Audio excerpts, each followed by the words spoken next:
बैठे भी देखो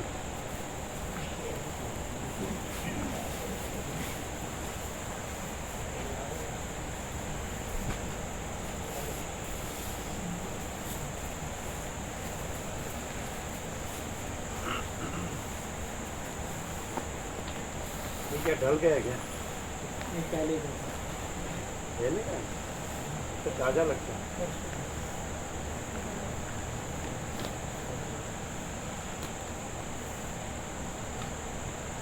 पहले तो मिट्टी डाली थी तो निकल नहीं गया,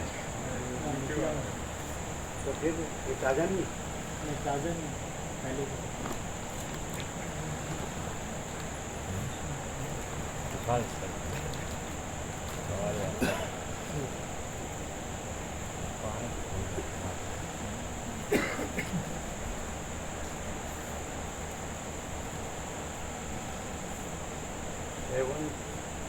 ठीक ये बराबर है।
ओम ओम बराबर।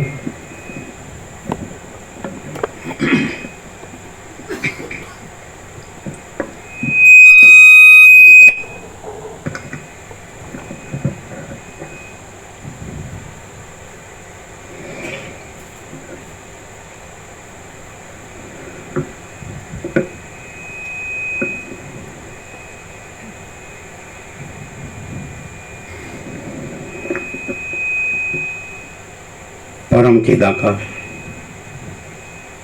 परम ज्योति, अखंड ज्योति, अनंत, पूर्ण, परम चिदाकाश, परम शांति, स्वयं सिद्ध, स्वयं प्रकाश, स्वयं पूर्ण, स्वस्वरूप, यही सब कुछ है, इसके सिवा कुछ नहीं है। शून्यभास, अनंत कोटि, महाकल्पो है ही नहीं। वशिष्ठ राम उत्पत्ति प्रकरण राउंड 38मो राउंड।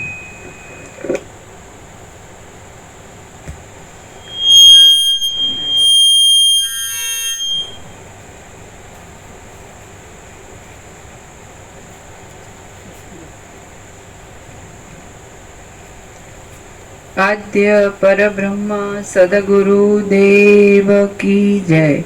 ओम श्री परमात्मने नमः। श्री योग वासिष्ठ महारामायण उत्पत्ति प्रकरण पेज नंबर 364 364। सर्ग 106मो। રાજાએ ઇન્દ્રજાળથી જોયેલું વૃત્તાંત ચંડાળ કન્યાની સાથે વિવાહ। આ 106માં સર્ગમાં ઘોડા પર બેસી રાજા વનમાં ગયો। ત્યાં ચંડાળ કન્યા સાથે ઠરાવ કરી તેને ઘેર જઈ ચંડાળ કન્યા સાથે રાજાએ વિવાહ કર્યો એટલી કથા કહેવાશે। પેજ નંબર 364 જમણી બાજુ ઉપર। ત્યાર પછી વિવેકી માણસ સંસારનો ત્યાગ કરે તેવી રીતે અતિ કષ્ટથી તે વનનું ઉલ્લંઘન કરી હું આગળ ચાલ્યો। તેવામાં આકાશ માર્ગમાં ભ્રમણ કરીને જેવી રીતે સૂર્ય દેવતા અસ્તાચળની પાસે આવે તેવી રીતે હું એક જંગલની પાસે આવ્યો। તે જંગલમાં વટે માર્ગોના જાણે બાંધવ હોય તેવી રીતે જાંબુ અને કદમના વૃક્ષો ઉપર પક્ષીઓના મનોહર શબ્દો સંભળાતા હતા। અધર્મથી મેળવેલા ધન વડે કપટી માણસના મનમાં કોઈ સમયે આનંદ વૃત્તિ થઈ આવે છે, તેવી રીતે તે વનમાં કોઈ સ્થળે ક્યાંક લીલા ખડની પંક્તિ જોવામાં આવતી હતી. અત્યંત દુઃખદાયી મરણની અપેક્ષાથી વ્યાધિ સુખરૂપ લાગે છે, તેવી રીતે પ્રથમ જોયેલા અરણ્યથી આ અરણ્ય કંઈક સુખરૂપ લાગે એવું હતું. પ્રલયના જળમાં ફરતા ફરતા માર્કંડેય ઋષિ વડના ઝાડ પાસે આવ્યા હતા, તેવી રીતે આ વનમાં ફરતા ફરતા હું એક લીંબુના ઝાડ પાસે આવ્યો. તાપથી તપી ગયેલા પર્વત જેમ શ્યામ મેઘમાળાનું અવલંબન કરે તેમ મેં તે ઝાડની એકલતાનું અવલંબન કર્યું.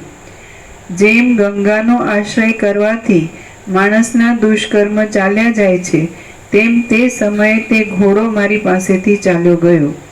અસ્તાચળની પાસે ઉગેલા કલ્પવૃક્ષની નીચે સૂર્ય દેવતા વિશ્રાંતિ લે છે, તેવી રીતે માર્ગમાં ઘણો લાંબો વખત ચાલવાથી ખેદ પામી મેં તે ઝાડની નીચે વિશ્રાંતિ લીધી.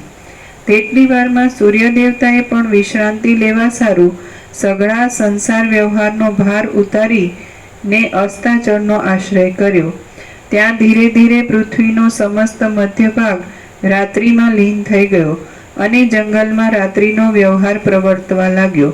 આથી પક્ષી જેમ પોતાની પાંખમાં ચાંચ રાખીને માળામાં લીન થઈને બેસે, તેમ તે વૃક્ષની નીચે એક મનોહર પોલાણમાં હું પણ લીન થઈને બેઠો. ઝેર ચડવાથી જે માણસનો વિવેક નાશ પામ્યો હોય, જે માણસ મૃત્યુને વશ થયો હોય, જેની સ્મૃતિ ભ્રષ્ટ થઈ હોય, જે દીન હોય અને જે અંધારા કૂવામાં ડૂબેલો હોય, તેને એક રાત્રિ કલ્પ સમાન જાય છે.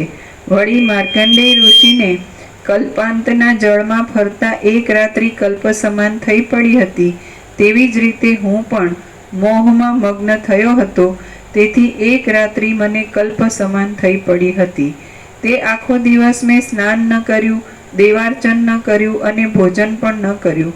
કેવળ આપત્તિમાં જ તે રાત્રિ નીકળી ગઈ. મને રાત્રિમાં નિદ્રા આવતી નહોતી, ધીરજ રહેતી નહોતી અને વૃક્ષના પલ્લવોની સાથે મને પણ કંપ થતો હતો. એવી રીતે તે લાંબી રાત્રિ વીતી ગઈ. પછી પ્રભાત થવાથી તારાઓ, ચંદ્રમા તથા કમળની સાથે તિમિર લેખા કૌંસમાં અંધકાર પણ મારી પેઠે મ્લાન થવા લાગ્યા. ત્યાં थोड़ा दोनों को थोड़ा अंदर अंदर करो, थोड़ा थोड़ा अंदर करो.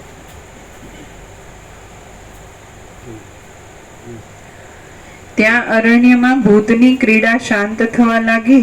ત્યારે દુઃસહ ટાઢની પીડાથી ખડખડતા દાંતની પંક્તિના શબ્દ વડે મને મહા દુઃખમાં પડેલો જોઈ હસતી હોય અને મધુપાનથી જાણે રાતી હોય તેમ સૂર્યોદયના પ્રારંભથી રાતી થયેલી પૂર્વ દિશા મારા જોવામાં આવી.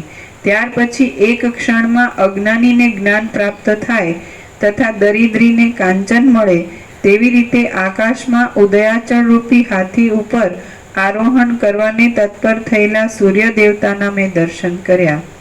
એટલે સંધ્યા સમયે નૃત્ય કરવાને આસક્ત થયેલા મહાદેવજી જેમ હસ્તી ચર્મને ખંખેરે, તેવી રીતે મેં ત્યાં ઊભા થઈ મારું પાથરવાનું વસ્ત્ર ખંખેર્યું. પછી બળી ગયેલા ભૂત સમૂહવાળી જગતરૂપી ઝૂંપડીમાં જેમ કાળરુદ્ર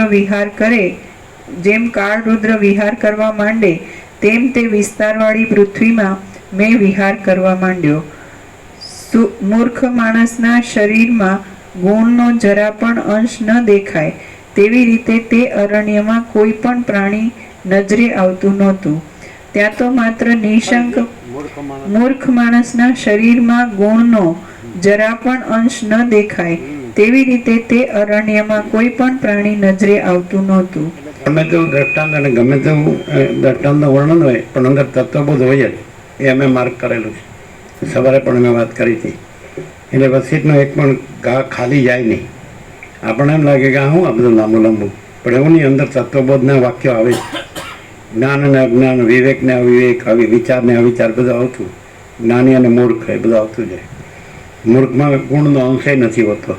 એવું શબ્દો મોટા મોટા જાણવાથી બોલવાથી જ્ઞાન નથી. અંદર આત્માની સાચી શાંતિ હોય તો પછી બીજી મેં કી ઝંઝટ હોતી નહીં. ઊની ઝંઝટ ન હોય પછી.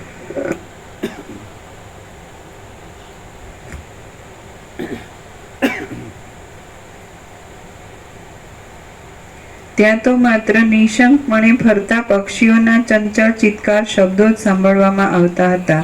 પછી દીનનાથ સૂર્ય આકાશમાં 8મે ભાગે ચડ્યા ત્યારે લતાઓ ઝાકળના જળથી નાહી રહી હતી.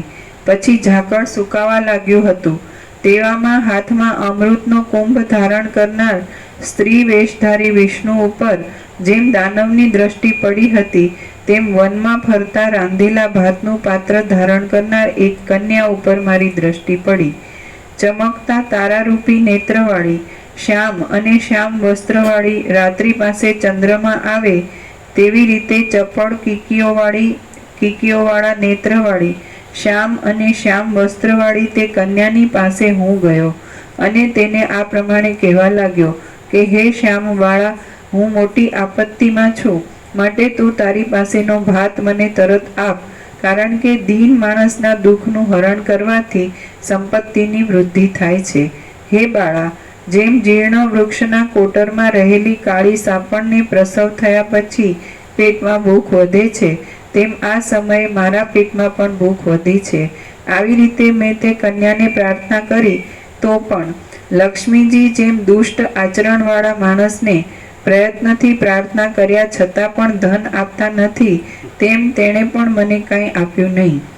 આમ છતાં હું તેની છાયાની પેઠે એક વનમાંથી બીજા વનમાં ઉતાવળથી તેની પાછળ ચાલ્યો. ત્યારે તેણે મને નીચે પ્રમાણે કહ્યું કે હે હાર કેયુરીન, કૌંસમાં હાર તથા મુકુટ પહેરનાર રાજન, પુરુષ, અશ્વ તથા હાથીનું ભક્ષણ કરનાર રાક્ષસીના જેવી ક્રૂર હું ચાંડાળ કન્યા છું. કૌંસમાં માટે મારું અન્ન તમારે જમવા યોગ્ય નથી. હે રાજન, એનું ભક્ષણ કરનારી પુરુષ, અશ્વ તથા હાથીનું ભક્ષણ કરનાર રાક્ષસીના જેવી ક્રૂર હું ચાંડાળ કન્યા છું, માટે મારું અન્ન તમારે જમવા યોગ્ય નથી. પણ જો આપણને એમ લાગે કે આ બધા ઊંચી જ્ઞાતિના માણસ છે, પણ એ પુરુષને ભક્ષણ કરતી હોય છે. એટલે ભક્ષણ કરવું એટલે કંઈ રાંધીને ખાવું એવું નથી. એ આખો એને ખતમ કરી દેવો એ શું છે? ભક્ષણ નથી તો શું છે? પુરુષ, હાથી ને અશ્વ, ઘોડા.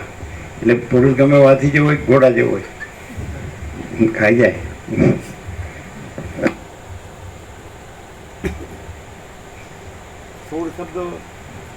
થોડ શબ્દોના અર્થો લઈ જ ન ખબર પડે. આ પ્રેક્ટિકલમાં બધું એવું જ છે, દેખાય જ છે. બિચારા પહેલાનો માન કે જીવતો હોય એ ખલાસ થઈ જાય.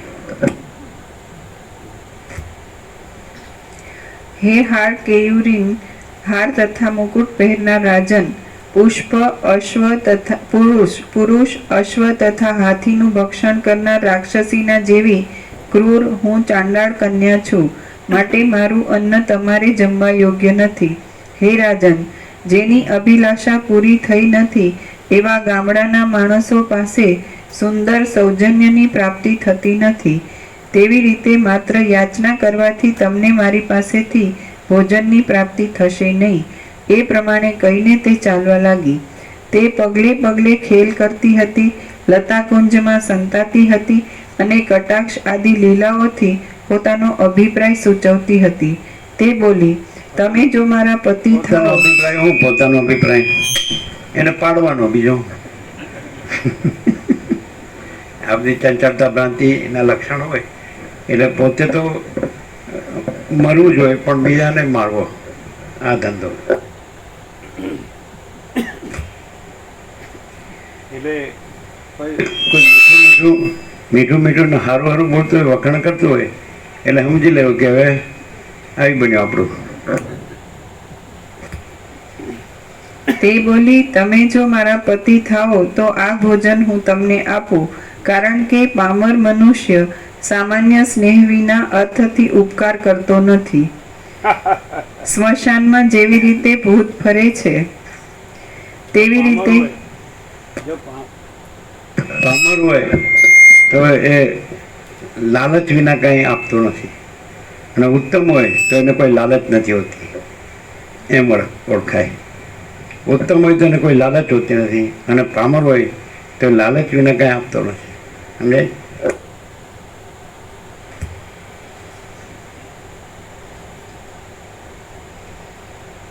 એટલે આ બધું વસિતમાં જ મળે. આ ગુરુને શાસ્ત્ર ગુરુમાં ન મળે. આ શાસ્ત્રમાં નો તો ના ખબર પડે. પ્રકાશ છે આ શાસ્ત્ર નથી, અને શબ્દો નથી, વિચાર નથી. આ પ્રકાશ, પ્રકાશથી જ જો વસિતને સાંભળો તો તમને પછી આખો બસ આખો અનંત એક જ મહાચૈતન્ય પ્રકાશ છે, અને સ્વયં મહાચિદાકાશ આંખમાં એટલો પ્રકાશ છે. પામર માટે આ શબ્દો છે, પણ ઉત્તમ માટે આ પ્રકાશ છે. એવું જેમ ઉત્તમ અધિકાર, આમ તો શિવરક્ષી રિપુગીતાસારમાં તો કોઈ ભેદ છે જ નહીં, ઉત્તમ મધ્યમ કનિષ્ઠ. પણ જ્યારે દ્વૈત ભ્રાંતિ છે ત્યારે માણસ પહેલાં તમોગુણમાંથી રજોગુણમાં આવ્યા સત્વગુણમાં આવ્યા સિવાય ના ખબર ન પડે. એટલે ઉત્તમ મધ્યમ અધિકારના ભેદ કનિષ્ઠ એ આ દ્વૈત ભ્રાંતિ સાપેક્ષ છે. એટલે એના માટે જિજ્ઞાસુ અને એ જાતો હોય તમોગુણમાં અને વાતો તો ગુણાતીત નહીં કરતો હોય, એટલે એ કંઈ વિવેક નથી. એટલે વસ્તી કે છે બાની કા વિવેક વિવેક નહીં, વર્તન કા વિવેક વિવેક એમ.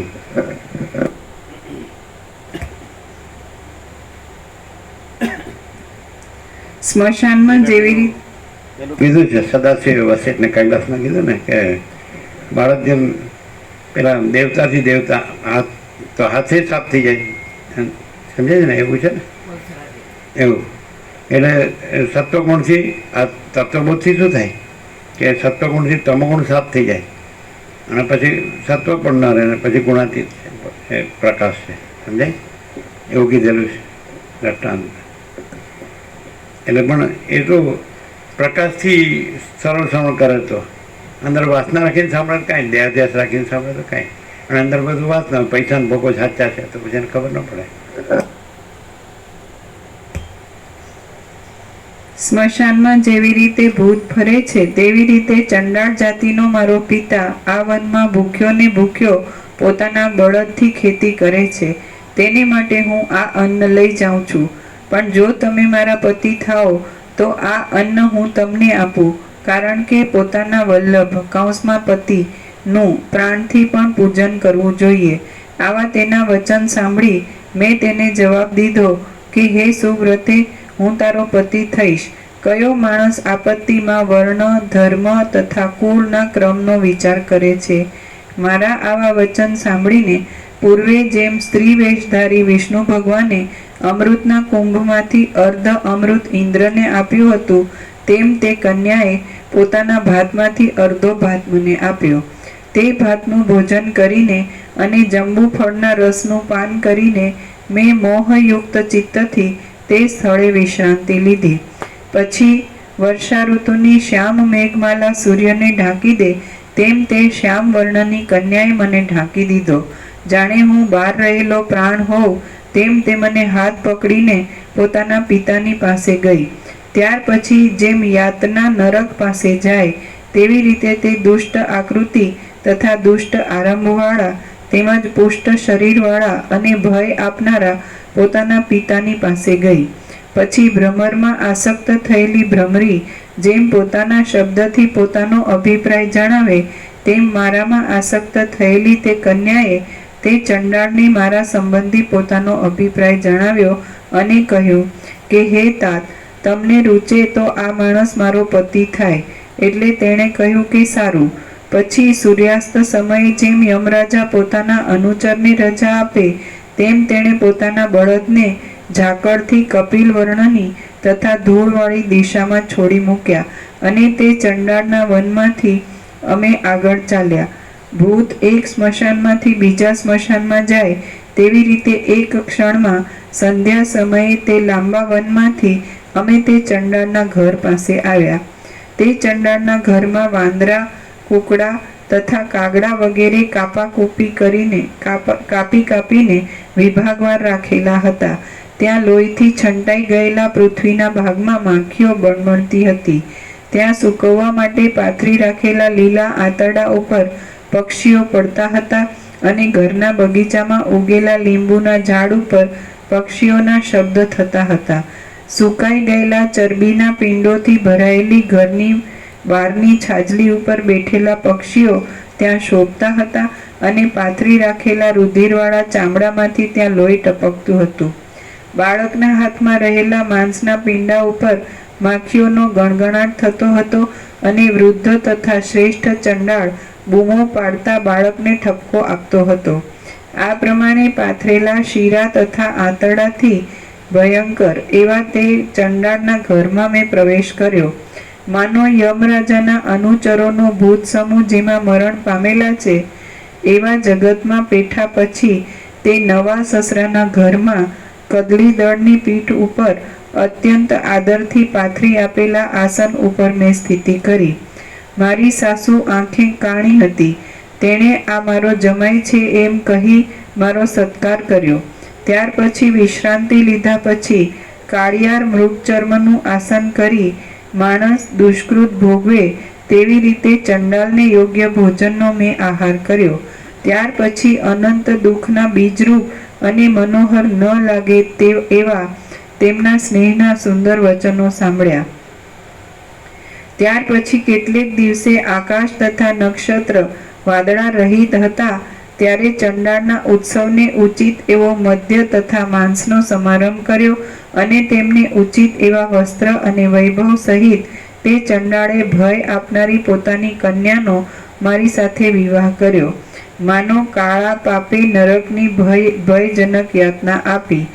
આ વિવાહના ઉત્સવમાં બ્રહ્મ હત્યા વગેરે દુષ્કૃત્યના સમૂહ પોતે શબ્દ કરતા હોય તેવી રીતે મહામદિરાના આસવથી મત્ત થયેલા ચંડાળો મનોહર સંગ્રામના શબ્દનો પણ તિરસ્કાર કરે તેવી રીતે વિલાસથી મોટા ભયજનક શબ્દો કરતા હતા.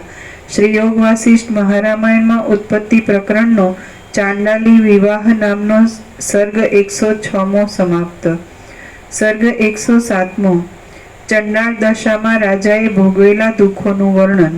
આ 107મા સર્ગમાં લવણ રાજા ચંડાળને ઘેર 60 વર્ષ સુધી રહ્યો અને તેટલો લાંબો વખત ચંડાળને ઉચિત કૃત્યથી પોતાનું જીવન ગયું એ વાત સભા સમક્ષ કહેશે. રાજા બોલ્યો, હે સભાજનો, હું તમારી પાસે વધારે શું કહું, પણ તે દિવસથી કૌંસમાં ચંડાળ કન્યાની સાથે વિવાહ થયો ત્યારથી પણ તે દિવસથી ઉત્સવ સહિત વિવાહને લીધે મારું ચિત્ત તેમાં વશ થયું અને હું પણ એક મોટો ચંડાળ બન્યો. ઉત્સવની 7 રાત્રિ ગયા પછી તથા ક્રમે કરી 8 માસ નીકળી ગયા પછી તે ચંડાળ કન્યાને ઋતુ પ્રાપ્તિ થઈ અને ત્યાર પછી તેને ગર્ભ રહ્યો. ત્યાર પછી જેમ વિપત્તિ દુઃખરૂપ ક્રિયાને ઉત્પન્ન કરે તેમ તેણે એક દુઃખદાયી કન્યાને જન્મ આપ્યો અને તે કન્યા જેમ મૂર્ખ માણસની ચિંતા દિવસે દિવસે વધે તેમ વધવા લાગી. 3 વર્ષ ગયા પછી તેણે એક અસુંદર પુત્રને. તમને એમ લાગે કે આ તો ચંડાળની વાત છે, પણ તમારી જ વાત છે.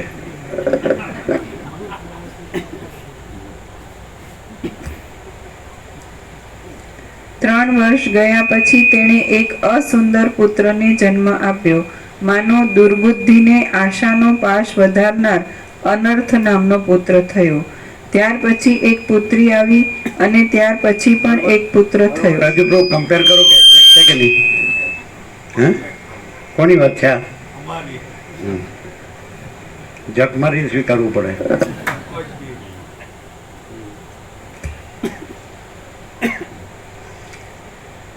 આવી રીતે તે વનમાં ચંડાળ રૂપે હું મોટો કુટુંબી થયો.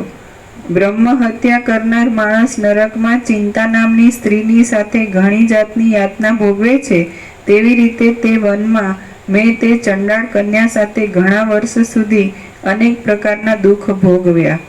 જેમ વૃદ્ધ કાચબો પાણીના ખાબોચિયામાં લોટ્યા કરે છે તેમ ટાઢ તડકો તથા પવનના કલેશથી પરવશપણે મેં તે વનમાં ફરવા માંડ્યું. સ્ત્રીની ચિંતાથી મારી બુદ્ધિ હરાઈ ગઈ હતી, તેથી મને શરીરમાં દાહ થતો હતો.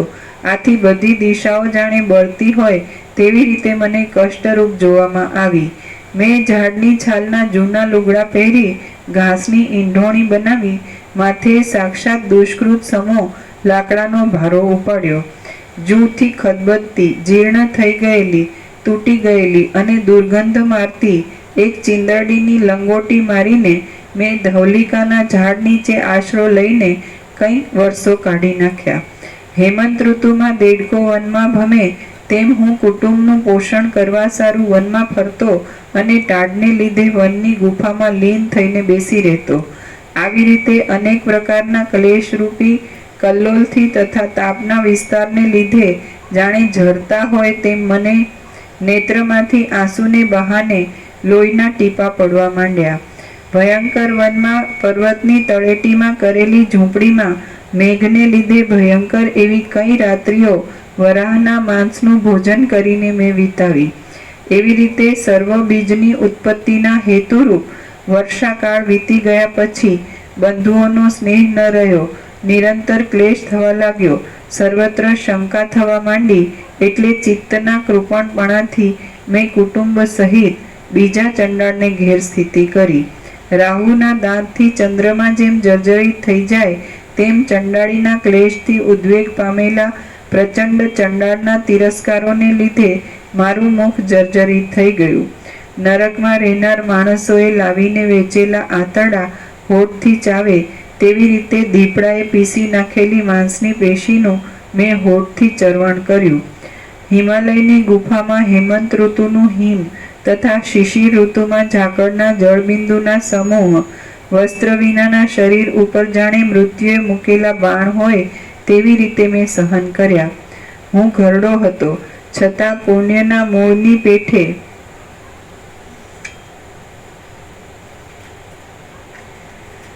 માર્ગમાં ક્ષીણ થઈ ગયેલા ઝાડના મૂળ મેં ઘણીવાર ખોદી નાખ્યા. ચંડાળપણાને લીધે કોઈ માણસ મારો સ્પર્શ કરતું નહોતું. મારી સ્ત્રી ખરાબ હતી. ચંડાળની પેઠે લોકો પાસે હું કાલાવાલા કરતો હતો તથા સંપાદન કરેલા તેજની ક્ષતિ થવા માટે અરણ્યમાં શરાવલા કૌંસમાં માટીના પાત્રમાં રાંધેલા પદાર્થનું હું આદરથી ભોજન કરતો હતો. જાણે મારું પોતાનું માંસ હોય તેમ હું બીજાઓ પાસેથી હરણ અને ઘેટાના માંસ વેચાતા રાખતો.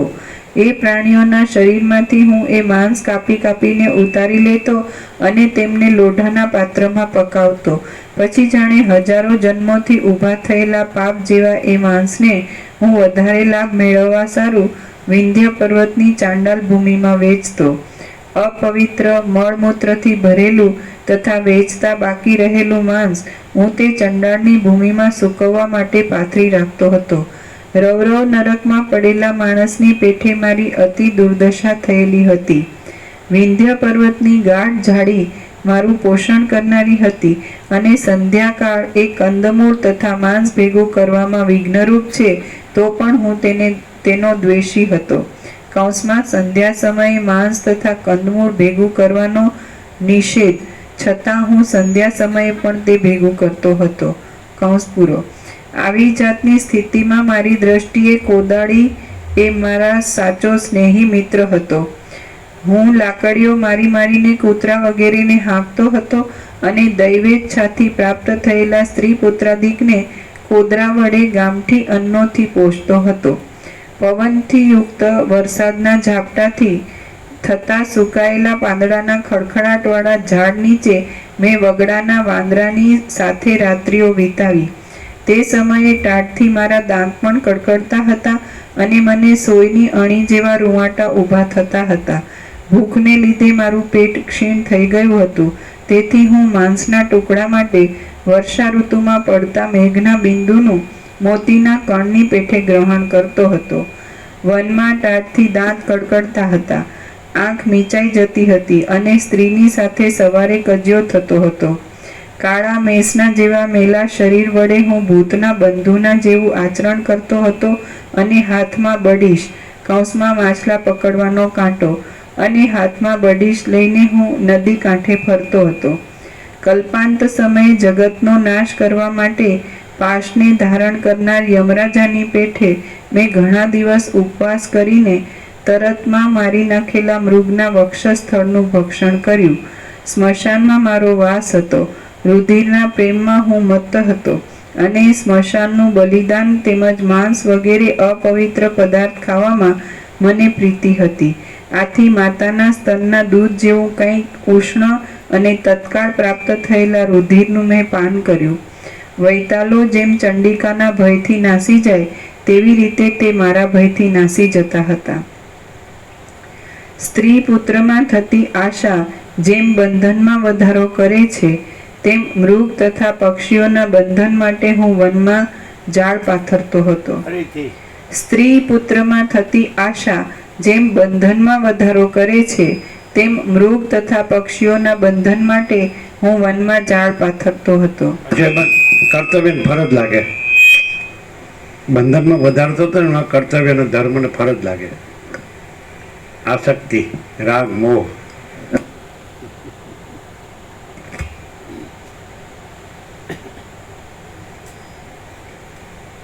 માયામય સૂત્રજાળથી મેં દિશાઓના પક્ષીને જર્જર કરી નાખ્યા હતા. આ મારી આવરદા દુરાચરણમાં ગઈ અને આવી જાતના દુષ્ટ કર્મમાં મેં મારા મનને અવકાશ આપ્યો. વર્ષા ઋતુની નદીની જેમ મારી આશા વૃદ્ધિ પામવા લાગી અને કરબ કૌંસમાં સર્વનું ભક્ષણ કરનાર એક જાતના જનાવર અને કરબના ભયથી સર્પ દૂર નાસી જાય તેવી રીતે મારી બુદ્ધિ ચારે બાજુ દોડવા લાગી. સર્પ પોતાની કાંચળીનો ત્યાગ કરે તેવી રીતે મેં દેહમાંથી દયાનો ત્યાગ કર્યો. ઉનાળાના અંતે આકાશ કાળા મેઘનો અંગીકાર કરે તેવી રીતે સુખથી ક્રોધરૂપી બાણનો વરસાદ કરનાર તથા દુષ્ટ શબ્દથી નાદ કરનાર ક્રૂરતારૂપી મેઘનો મેં અંગીકાર કર્યો. મારી પાસે નિરંતર વિકાસ પામનારી તથા નષ્ટ ન થનારી દુર્ગંધીનો લોકોએ ત્યાગ કર્યો. ખાબોચિયા જેવી રીતે દુષ્ટ મંજરીનો અંગીકાર કરે છે તેવી રીતે મેં આપત્તિનો અંગીકાર કર્યો હતો. અમુક કાળે અમુક પદાર્થ ભોગવવો એવી નિયતિરૂપ નરકની પૃથ્વીમાં વૃષ્ટિથી ધાન્ય વધે છે તેવી રીતે મોહરૂપી વૃષ્ટિથી વૃદ્ધિ પામનારી દુષ્કર્મના બીજની મુઠ્ઠીઓ મેં વાવી દીધી હતી. ભૂત પ્રાણી માત્રમાં નિર્દયપણાથી યમરાજ ફરે છે તેવી રીતે હું હાથમાં જાળ લઈ વિંધ્ય પર્વતની ગુફામાં નિર્દયપણે મૃગના સમૂહમાં ફરતો હતો. શેષનાગ ઉપર જેમ ભગવાને શયન કર્યું હતું તેમ વિવેકનો ત્યાગ કરી હું ચમરીના કંઠ ઉપર મસ્તકને વિશ્રાંતિ આપી શયન કરતો હતો. મારા વસ્ત્રો અને ચરણો ચંચળ હતા. હું રાડો પાડતો હતો અને મારું શરીર ભૂખરું હતું. આથી તે શરીર જાણે ઝાકળથી ઢંકાયેલી વિંધ્યાચળની કોઈ જળમય ગુફા હોય તેવું જણાતું હતું. વરાહ જેવી રીતે પૃથ્વીને ધારણ કરે તેવી રીતે ગ્રીષ્મ ઋતુમાં ઘણી જૂવાળી કંથા મેં મારી કાંધ ઉપર ધારણ કરી હતી. વનમાં ઉત્પન્ન થયેલા અગ્નિથી પ્રાણીનો દાહ થાય તેવી રીતે હું કલ્પના અગ્નિથી જગતનો નાશ કરનાર કાળની ગતિને અનુસરીને રહ્યો હતો.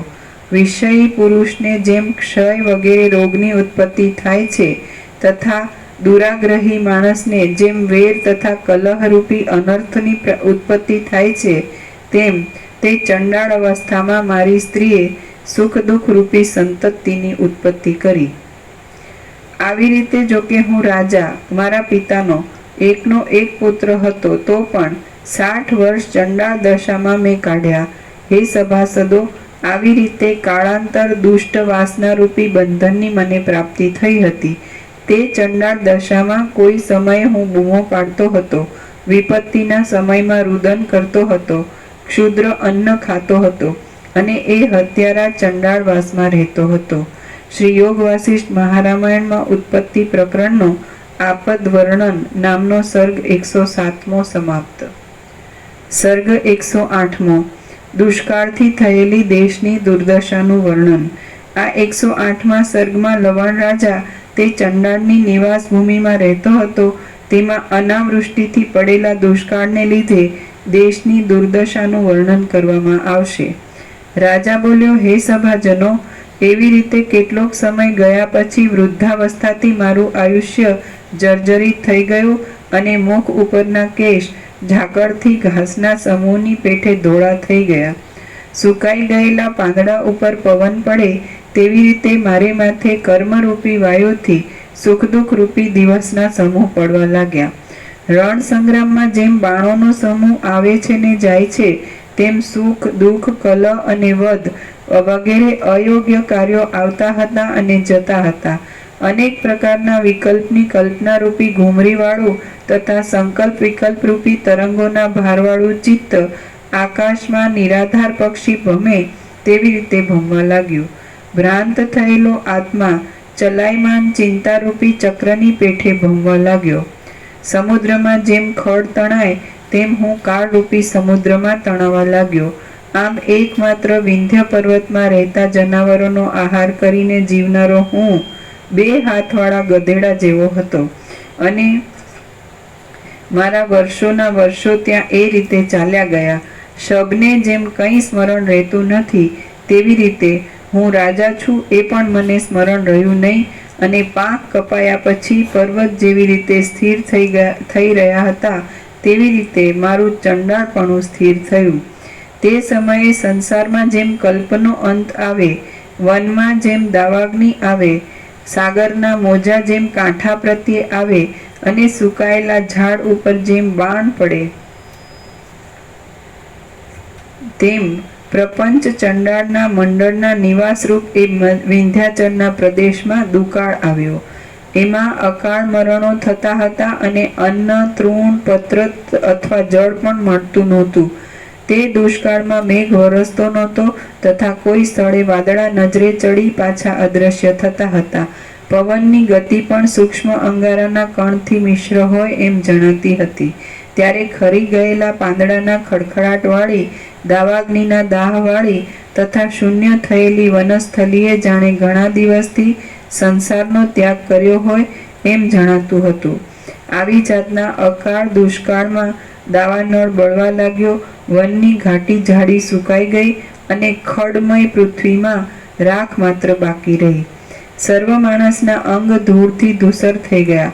ભૂખથી માણસના છેદ ઉડી ગયા અને તૃણ, અન્ન તથા જળનો નાશ થયો.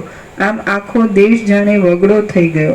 પ્રકાશ પામતી મૃગજળની નદીના જળમાં પાડાઓ આળોટવા લાગ્યા અને વનમાંથી વાયુથી થતા જળકણના સમૂહનો પ્રવાહ પણ હતો નહીં. જળનો શબ્દ સાંભળવાથી પણ માણસને આનંદ થતો હતો અને તડકાના અતિ વિસ્તારથી જનસમૂહ ખેદ પામતો હતો. પાંદડાનું ભક્ષણ કરવાથી પ્રથમ ક્ષોભ પામેલું જીવન પાછું સજીવન થતું હતું અને પોતાના જ અંગના બટકા ભરવાને દાંત કડકડી રહ્યા હતા. લોકો ખેરના ઉગ્ર અંગારના સમૂહનું માંસના ભ્રમથી ભક્ષણ કરતા હતા તથા મંડક, એક જાતની ભક્ષ્ય વસ્તુ, તથા મંડકના ભ્રમથી વનના પથરાઓનું ભક્ષણ કરતા હતા. પ્રાણી માત્રના સમૂહમાં માતા, પુત્ર તથા પિતા ભેગા થઈને બેઠા હતા અને વનમાં બોલતા ગીધના શબ્દમાં સારિકાનો શબ્દ સંભળાતો નહોતો. પરસ્પરના અંગ કપાવાથી પૃથ્વી લોહીથી છંટાઈ ગઈ હતી અને સિંહ ખાઈ જશે એવા ભયથી મદોન્મત્ત હાથી પણ ભૂખ્યા પડતા હતા.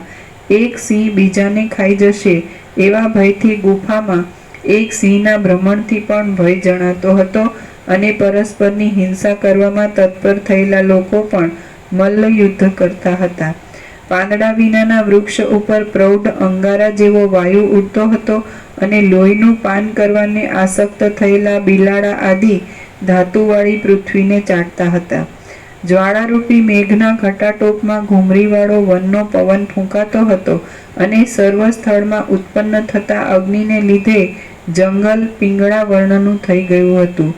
બળી ગયેલા અજગરવાળી કુંજમાંથી ધુમાડા નીકળતા હતા અને ઝાડીમાં પુષ્ટતા જણાતી હતી. તેથી પવનથી પ્રસરેલી જ્વાળાઓને લીધે આકાશ સંધ્યા સમયનું હોય એવું જણાતું હતું. ચારે બાજુ ઉડતી રાખને લીધે તે જાણે દંડ વિનાના છત્રમંડળ હોય એમ જણાતું હતું. સ્ત્રી તથા પુરુષો પાસે તેમના નાના બાળકો રાડો પાડતા હતા. પુરુષના સમૂહ પોતાના દાંતથી શબના બટકા ભરતા હતા અને માંસના ગંધને લીધે ઉતાવળથી ખાવા જતા પોતાની જ આંગળી મોંમાં કરડાઈ જતી હતી. આકાશમાં ઉડતા ઘાટા ધુમાડાની કાંતિમાં લીલી પાંદડાવાળી લતાની શંકા પ્રાપ્ત થતી હતી. આકાશમાં ઉડતા ગીધોના મુખમાં રહેલા ઉંબાડિયા વિશે માંસનો ભ્રમ થતો હતો. એકબીજાએ ભાંગી નાખેલા અંગવાળા લોકોની દોડાદોડથી આકુળતા જણાતી હતી. પ્રજ્વલિત અગ્નિમાં લોકોના હૃદય તથા ઉદર ચીરાઈ જતા હતા. ત્યાં મોટી ગુફામાં પ્રવેશ કરતા પવનના શબ્દ જેવો ભયંકર દાવાનળનો શબ્દ સંભળાતો હતો. ભયભીત થયેલા અજગરના ફૂંફાડાથી અંગારાવાળા વૃક્ષો પડી જતા હતા. આ પ્રમાણે તે વિંધ્ય દેશની પૃથ્વીમાં અકાળ દુષ્કાળ પ્રાપ્ત થયો હતો અને સાથે તપતા 12 સૂર્યથી બળી ગયેલા જગતનું અનુકરણ કરતો હતો. પ્રકાશ પામતા અગ્નિને લીધે વૃક્ષના સમૂહ જટાવાળા લાગતા હતા અને તેમના ઉપર વ્યાપી વળેલા પવનના પ્રસરવાથી લોકો પીડા પામતા હતા. તેથી તે દેશ જાણે શનિશ્ચરને બળવાનું, તપવાનું તથા રમવાનું સ્થાન હોય એવો જણાતો હતો. શ્રી યોગ વાસિષ્ઠ મહારામાયણમાં ઉત્પત્તિ પ્રકરણનો અકાંડ વર્ણન નામનો સર્ગ 108મો સમાપ્ત. સર્ગ 109મો. પુત્રના દુઃખથી રાજાનું ચિંતામાં પડવું અને પ્રબોધ. આ 109મા સર્ગમાં લવણ રાજાએ ચંડાલ અવસ્થામાં પોતાના સ્ત્રી પુત્ર સહિત દુષ્કાળયુક્ત દેશમાંથી બહાર નીકળ્યા પછી પોતાના પુત્રની આપત્તિ જોઈ ચિતામાં પ્રવેશ કરવાની ઈચ્છા કરી તેવામાં તે જાગ્રત થયા અને પોતાના સભ્ય સાથે સંવાદ કર્યો એટલી કથા કહેવાશે. રાજા બોલ્યો, હે સભ્યો, આવી રીતે દૈવની પ્રતિકૂળતાથી નિરંતર તાપ આપનાર પ્રલય સમાન અકાળ દુષ્કાળની પ્રવૃત્તિ થઈ હતી. તે સમયે શરદ ઋતુમાં જેવી રીતે મેઘ ચાલ્યો જાય તેવી રીતે કેટલાક માણસો તે દેશનો ત્યાગ કરી પોતાના સ્ત્રી, પુત્ર તથા સંબંધીઓ સહિત બીજા દેશમાં ચાલ્યા ગયા. દેહના હાથ પગ વગેરે અવયવો દેહથી જુદા પડતા નથી, તેમ જે લોકો તે દેશનો ત્યાગ કરીને બીજા દેશમાં ન ગયા તેમનો વનમાં કપાઈ ગયેલા ઝાડની પેઠે તે સ્થળે નાશ થયો. પાંખો આવ્યા પહેલા માળામાંથી નીકળેલા પક્ષીના બચ્ચાને બીજા જનાવર મારી નાખે છે તેવી રીતે પોતાના મંદિરમાંથી બહાર નીકળેલા કેટલાક લોકોનો વ્યાઘ્ર વગેરે જનાવરોએ નાશ કર્યો. અગ્નિમાં પતંગિયા પડે તેવી રીતે કેટલાક લોકો અગ્નિમાં પડીને બળી મુવા અને પર્વત ઉપરથી પડેલા પથ્થરની પેઠે કેટલાક લોકો મોટા ખાડામાં પડ્યા. તે સમયે હું મારા ચંડાળ સસરાનો તથા તે દેશનો ત્યાગ કરીને સ્ત્રી, પુત્ર વગેરે મારા કુટુંબને સાથે લઈને બીજા દેશમાં જવા માટે નીકળ્યો. માર્ગમાં પવન, અગ્નિ, વ્યાઘ્ર વગેરે જનાવર તથા તક્ષક વગેરે સર્પથી તેમજ મૃત્યુના ભયથી શરીરને બચાવીને મેં સ્ત્રી સહિત ચાલવા માંડ્યું. જાણે રૌરવ નરકમાંથી બહાર નીકળ્યો હોઉં તેમ હું તે દુષ્કાળવાળા દેશમાંથી બહાર નીકળ્યો. પછી મેં ભયંકર અનર્થરૂપ એવા છોકરાને એક તાલના વૃક્ષ તળે કાંધ ઉપરથી હેઠે ઉતાર્યા. ત્યારે મને ઘણો થાક લાગ્યો હતો. તેથી દીર્ઘ દાવાનળથી તપી ગયેલો પાણી વિનાનો દેડકો જેમ કમલિનીના મૂળ નીચે વિશ્રાંતિ લે તેમ મેં તે વૃક્ષની નીચે વિશ્રાંતિ લીધી.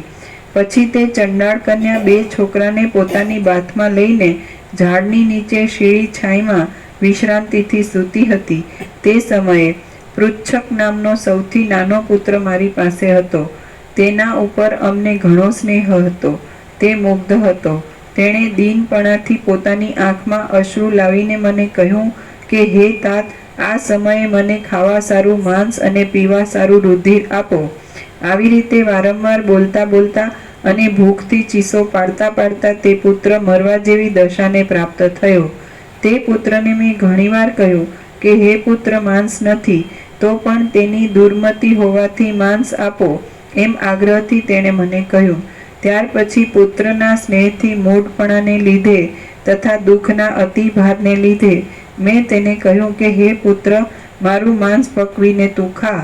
આ પ્રકારનું મારું વચન પણ તેણે અંગીકાર કર્યું અને કહ્યું કે આપો. આવી રીતે તે પુત્રને કંઈ ખોરાક નહોતો મળ્યો, તેથી ભૂખને લીધે તેની વૃત્તિ ક્ષીણ થઈ ગઈ હતી. તે મને વારંવાર આલિંગન કરતો હતો. તેથી સર્વ દુઃખ મટાડવા માટે સ્નેહ અને કરુણામાં હું મોહ પામ્યો હતો. એટલે તે પુત્રની આપત્તિ જોઈને મને અતિ દુઃખ થયું. મારાથી તેની તીવ્ર વેદના સહન થઈ નહીં. તેથી તે પુત્ર માટે મરવાનો મેં મારા અંતઃકરણમાં નિશ્ચય કર્યો.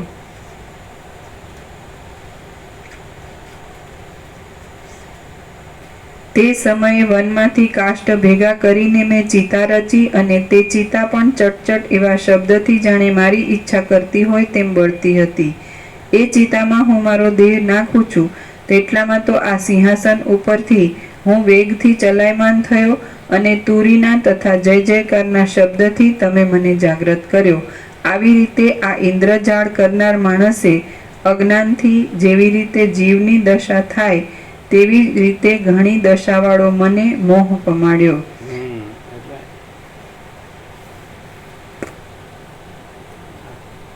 આખા દ્રષ્ટાંતનો સાર એટલે આ જેવી રીતે આ ભ્રમ થયો રાજાને સિંહાસન બેઠા બેઠા આખા ચંડાળના આયુષ્યનો 60 વર્ષનું, તો અજ્ઞાનથી જીવની જેવી દશા થાય એટલે મીન્સ આવી જ જેવી દશા થાય નહીં, અજ્ઞાનથી જીવની આવી જ દશા થાય, અજ્ઞાનથી જીવની આવી જ દશા થાય.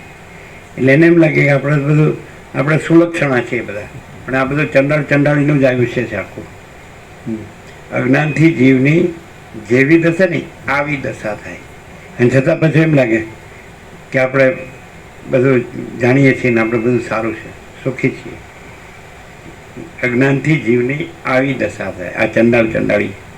પણ એટલે ભ્રમ જ હતો રાજાનો સિંહાસન, અને દ્રષ્ટાંત જ હતું. વસિષ્ઠરામને દ્રષ્ટાંત કીધું કે ભ્રમ છે તો એ કાંઈ નથી, અને એમાં આવું બધું જેને કહેવાય ને કે નરક જેવું બધું દેખાય, આખું આયુષ્ય નરક જેવું, દુઃખ જ બધું, એમ અસાર કાંઈ નહીં, એમાં બસ અશાંતિ એવું.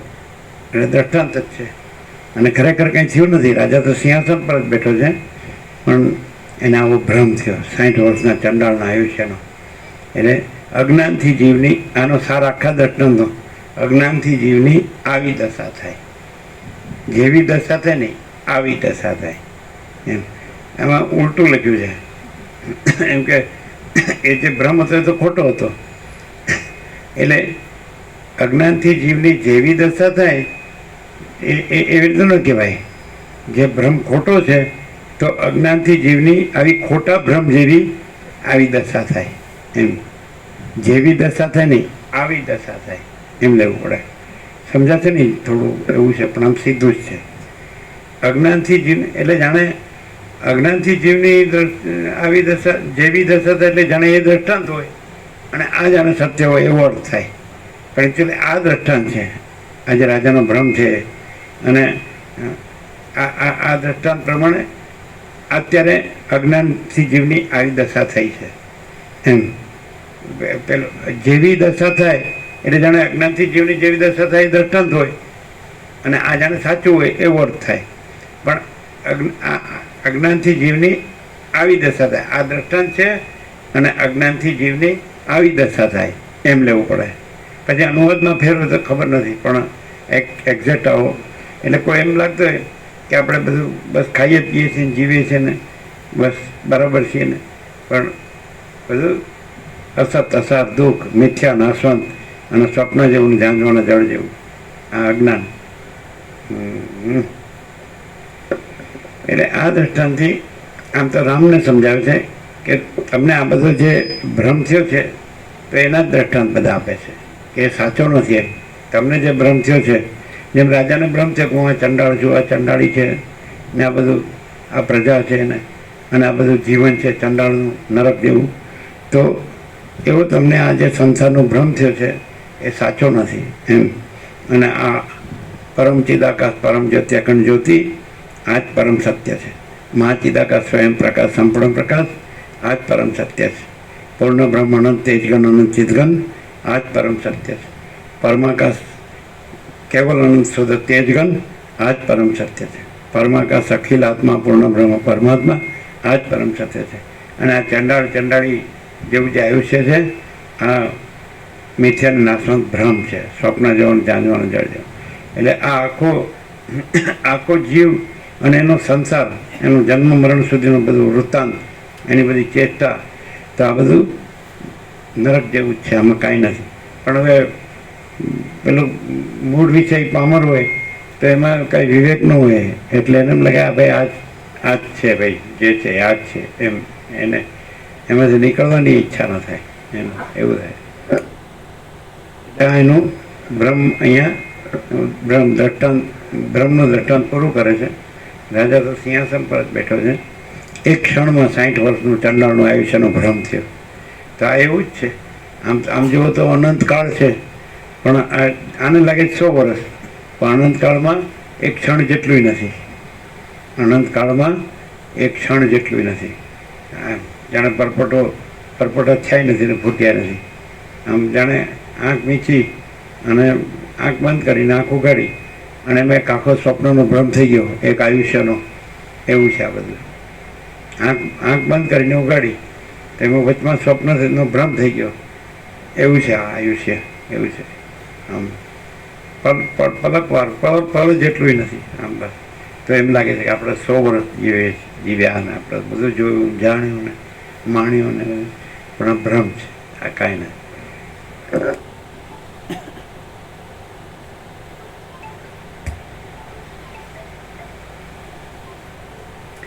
વશિષ્ઠ બોલ્યા, આવી રીતે ઘણા તેજથી યુક્ત તે લવણ રાજા પોતાની સભામાં વાત કહે છે. એટલી વારમાં તો ઇન્દ્રજાળ કરનાર માણસ ત્યાંથી અંતર્ધાન થઈ ગયો. પછી વિસ્મયથી પ્રફુલ્લિત નેત્રવાળા સભાસદોએ રાજાને નીચે પ્રમાણે કહ્યું.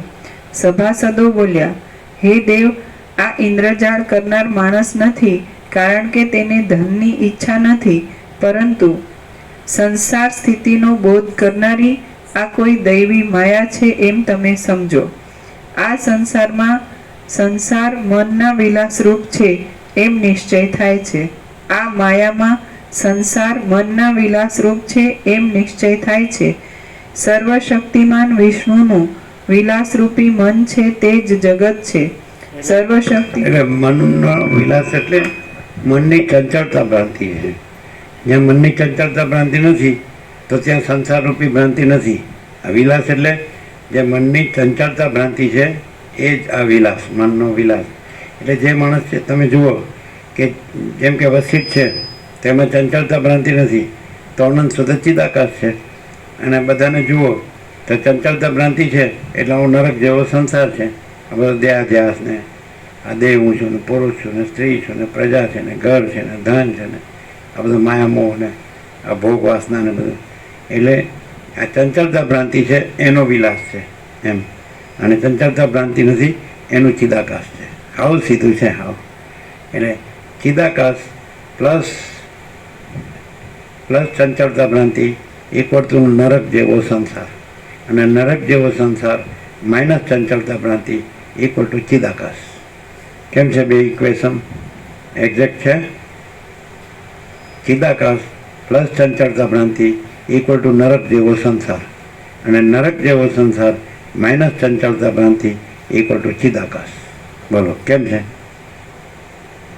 પણ ચંચળતા ભ્રાંતિ રાખીને સાંભળે તે તો કે આ તો બોલે આપણે બરાબર એમાં એમાં સડીને મારે.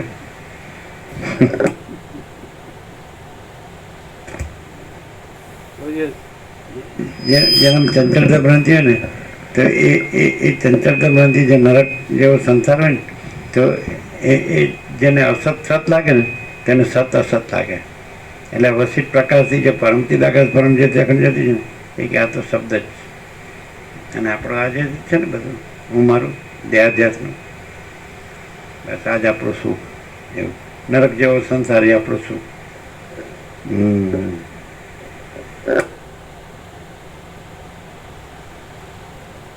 ગંદા ગોબરા ગંધાતા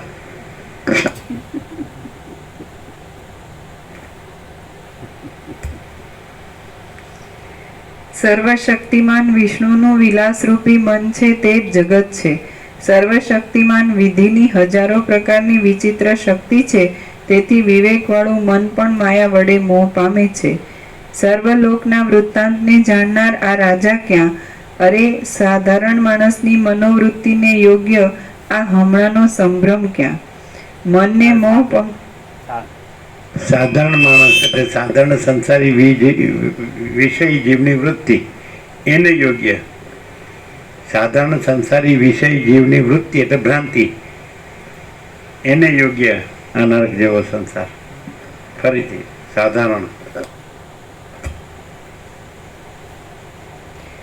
સાધારણ માણસની મનોવૃત્તિને યોગ્ય આ હમણાંનો સંભ્રમ ક્યાં? મનને મોહ પમાડનારી આ સર્વ માયા ઇન્દ્રજાળ કરનાર માણસની ઈચ્છાથી થયેલી નથી, કારણ કે ઇન્દ્રજાળ કરનાર સર્વ માણસો પોતે ધન મેળવવા માટે સર્વ ચેષ્ટા કરે છે, પણ કેવળ લોકને ભમાવવા માટે ચેષ્ટા કરતા નથી. આવેલો માણસ જો ઇન્દ્રજાળ કરનાર હોય તો આપણી પાસેથી તે પ્રયત્નથી દ્રવ્યની ઈચ્છા કરે, પણ તે આવી રીતે અંતર્ધાન થઈ જાય નહીં. માટે તે શું હશે? કૌંસમાં માટે તે શું હશે? એવી જાતના સંદેહમાં અમે સર્વ ડૂબી ગયા છીએ. વસિષ્ઠ બોલ્યા, હે રામચંદ્રજી, આ વૃત્તાંત જ્યારે લવણ રાજાની સભામાં બન્યો ત્યારે હું પોતે તે સભામાં હાજર હતો. તેથી મેં આજે તમારી પાસે વાત કરી છે તે મારી નજરની જોયેલી વાત છે, પણ કોઈની પાસેથી મેં તે સાંભળીને કરી નથી. આમ હે મહાત્મન, અનેક પ્રકારની કલ્પનાથી જેનું અંગ વૃદ્ધિ પામ્યું છે એવું મન જ આ જગતમાં વિસ્તાર પામીને સર્વોત્કર્ષપણે રહ્યું છે. માટે એ મન શાંતિ પામીને પરમાત્મા રૂપ થશે ત્યારે તમે પરમ પવિત્ર પદવીને પ્રાપ્ત થશો. સુધી મનમાં આવી બધી જેને કહેવાય ને કે વિકારી વાસનાઓ છે ત્યાં સુધી તમને શાંતિ નહીં થાય. પણ એ મન શુદ્ધ થઈને શાંત થઈને પરમાત્મામાં શાંતિ પામશે ત્યારે તમે પરમપદમાં પૂર્ણ વિશ્રાંતિ પામશો. પરમ ચિદાકાશ પરમપદ પૂર્ણ વિશ્રાંતિ. જ્યાં સુધી તમારામાં આવી બધી વિકારવાળી વાસનાઓ છે, આ નરક જેવા સંસારની, ત્યાં સુધી તમે પરમપદમાં પૂર્ણ વિશ્રાંતિ નહીં પામી શકો. મન જ્યારે પવિત્ર થશે, શુદ્ધ અને સૂક્ષ્મ થશે અને પરમાત્મામાં શાંતિ પામશે ત્યારે તમે પરમપદમાં પૂર્ણ વિશ્રાંતિ પામશો. હવે આને નરક જેવા સંસારમાં કર્તવ્ય ધર્મ અને ફરજ લાગે છે અને પરમપદમાં પૂર્ણ વિશ્રાંતિ જોઈએ છે. એ ક્યાંથી બને? અને રામ તો એમ કે છે કે આ બધું મને કાંઈ સાચું લાગતું નથી, હા નરક જેવો સંસાર, અને મને આમાં કાંઈ જોતું નથી, આમાં કાંઈ સત્ય કે સાર લાગતો નથી, અને મને મારા પરમપદમાં. એટલે પેલા યોગ્યતા તો જોઈએ, ક્વોલિફિકેશન. આ નરક જેવો સંસાર એ સાચો લાગે છે અને પરમપદમાં પૂર્ણ વિશ્રાંતિ જોઈએ. હા લઈ લો પેલા નરક જેવું સંસાર તો નરક જેવું લાગવું છે, પણ એમાં સ્વર્ગ જેવું સુખ લાગતું હોય.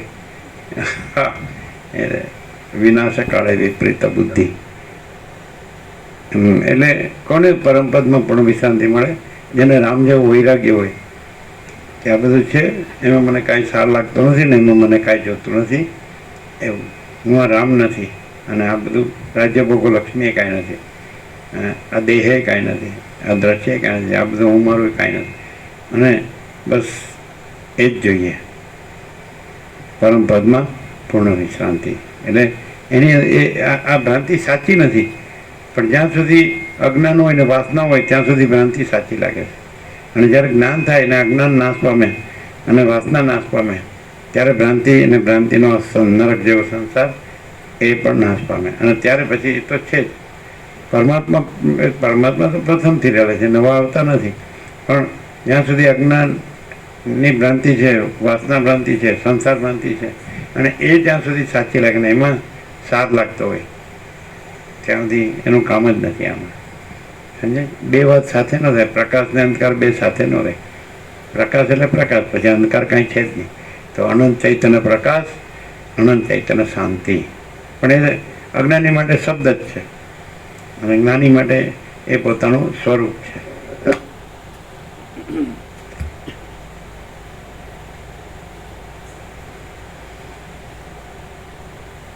માટે એ મન શાંતિ પામીને પરમાત્મા રૂપ થશે ત્યારે તમે પરમ પવિત્ર પદવીને પ્રાપ્ત થશો. શ્રી યોગ વાસિષ્ઠ મહારામાયણમાં ઉત્પત્તિ પ્રકરણનો ચંડાલત્વ વ્યપગમ નામનો સર્ગ 109મો સમાપ્ત. આપી દે પ્રસાદ.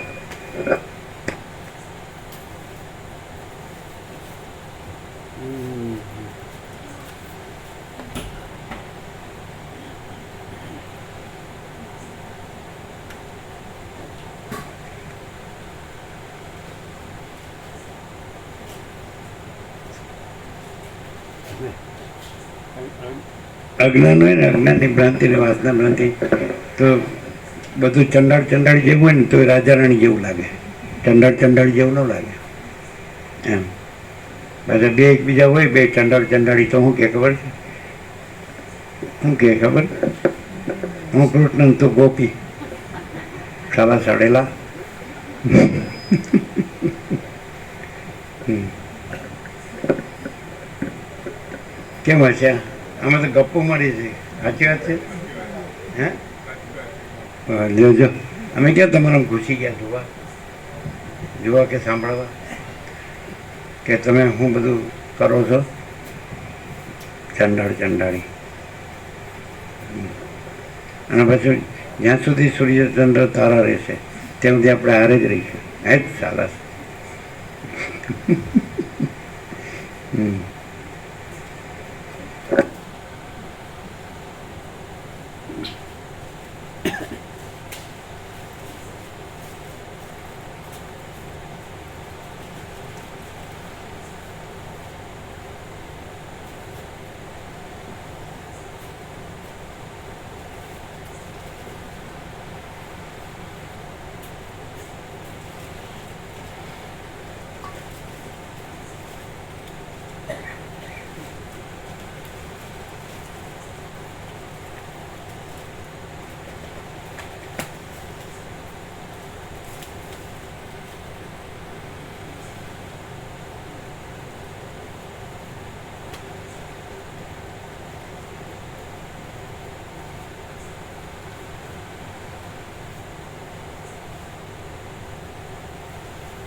મરી ગયા સુધી વાસના છોડતો નથી. આ ચંડાળીની વાસના છોડતો નથી અને બ્રહ્મ કર્યા કરે છે. એ કેટલું સાચું.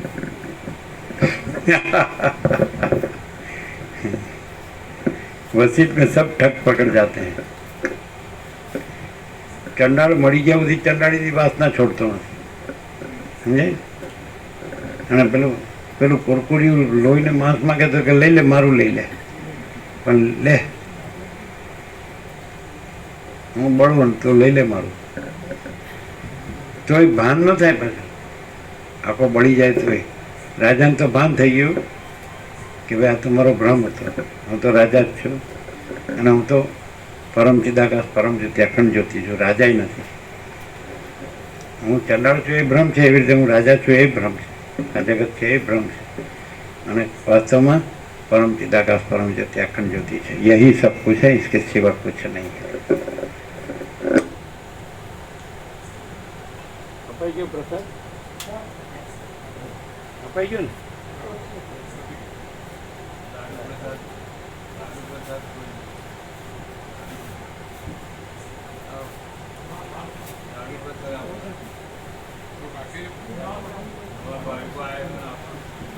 શું છે? શું આપવાનું છે? શું આપવાનું છે? લાડુ પ્રસાદ. અચ્છા અચ્છા, ઉભા રહ્યો એક મિનિટ.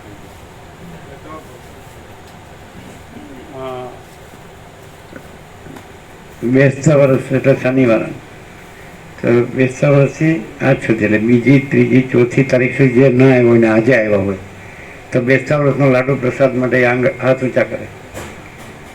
બેસતા વર્ષથી ન આવ્યા હોય અને આજે આવ્યા હોય, જો કેટલા છે? જો 1 2 3 અહીંયા છે ને પછી અહીંયા કેટલા છે? અહીં 4 છે ને? 4 છે કે 3 અહીંયા આપો. અને ત્યાં તમે નથી આવ્યા? બેસતા વર્ષથી આજ સુધી આવ્યા જ નથી? બરાબર, આપો. લાડુ પ્રસાદ.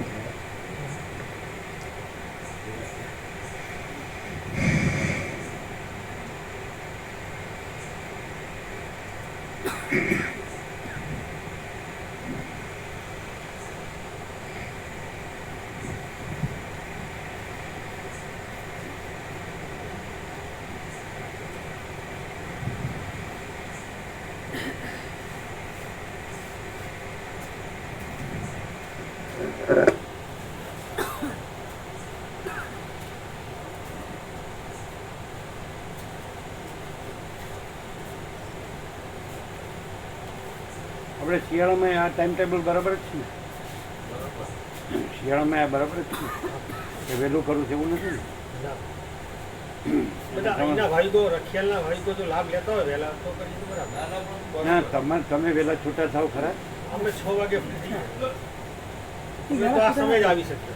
નો ટાઈમ આ વહેલા છૂટા થઈ આ ટાઈમે છૂટા થોડા છ બરોબર પ્રભુ આ ટાઈમ કારણ કે આપણે ખ્યાલના ભાવ એક મોસ્ટ ઓફ સવારે જ આવે સાંજે ઓછા આવે એ સાંજે નથી આવતા. હા સાંજે નથી આવતા એટલે તમને અનુકૂળ છે હા શિયાળામાં પણ એમ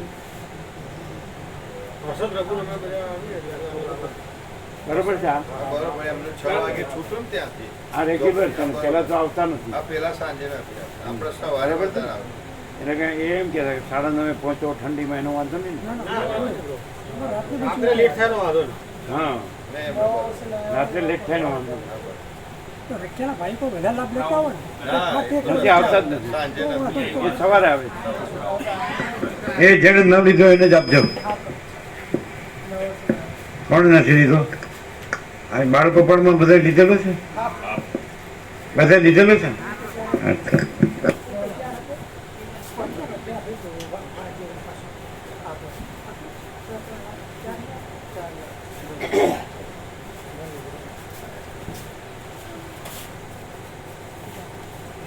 ये ले लेना कहाँ गए?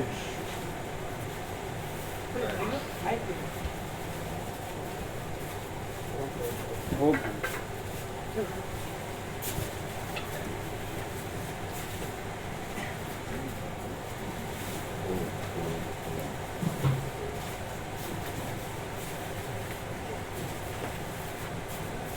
એવું છે નેકેડ ટ્રુથ ઓપન સિક્રેટ.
રામાપ્રભુ પ્રસાદ લે છે કે નહીં? બરાબર લે છે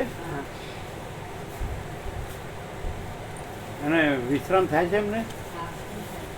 તો પછી કેમ હું થયું છે? હું એકચ્યુઅલી શું થયું છે? શું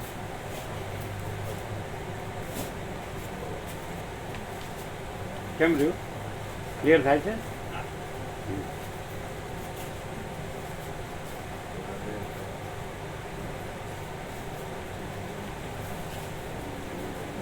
એટલે આમ બધું બોલે ચાલે છે બરાબર? તો પછી આ બધા આ લોકો કેમ કે છે યાદ રહેતું નથી? એવું છે કાંઈ કે બરાબર છે? કેવું કરે? વાત ચાલુ વાત હોય થોડી વાર એ વાત રિપીટ કર્યા કરે. વાત કઈ હોય ફરીથી પાછી થોડી વાર રહીને એ વાત કે હે કોઈક આપણે એમને કીધું હોય ને તો ફરીથી થોડી વાર એમ ભૂલી ગયા ને તો પછી કે એમ હતું એમ ફરીથી એકનો એક શબ્દ 2 વાર બોલી તમારે કેટલા થયા? તમારે જવું પડે એવું છે આજે? ના ના સેવા અમુક આવી ગઈ 70% સેવા બી આવી ગઈ કેટલાની? અને 53 થયા છે 53 લગભગ 70% સેવા આવી ગઈ કેટલાની? એટલે થોડા ઘણા જ બાકી છે સેવામાં 20 બાકી છે બીજાને હા આજે બધા 53 છે. હા 53. તો પછી ટોટલ કેટલા છે? હજુ કદાચ એકાદ બે વધે બી ખરા. ટોટલ કેટલા છે? તમારે 53 લખાવ્યા ને? હા તો એને ટોટલ હોવો જોઈએ ને એની પાસે. બીજા લખાય. એટલે બાકી પાછળથી ઉમેરા એ બાકી એટલે કેટલા ઉમેરવાના બાકી છે? 34 લખાયા હતા. 34 ગણ્યા છે એવું કહે છે. તો 53 એટલે બાકી ખરા ને? હા 55 જેવા ખરા. તે લિસ્ટ બની ગઈ. એટલે વીસ તૈયાર. 55. તો 34 19 બાકી નહીં, 21 બાકી નહીં, 21. તો 21 ઉમેરો એટલે કેટલા થાય? 230 થાય. એટલે 5મી થઈ જશે ને? હા. 5મી કે 6ઠ્ઠી? ના 4 5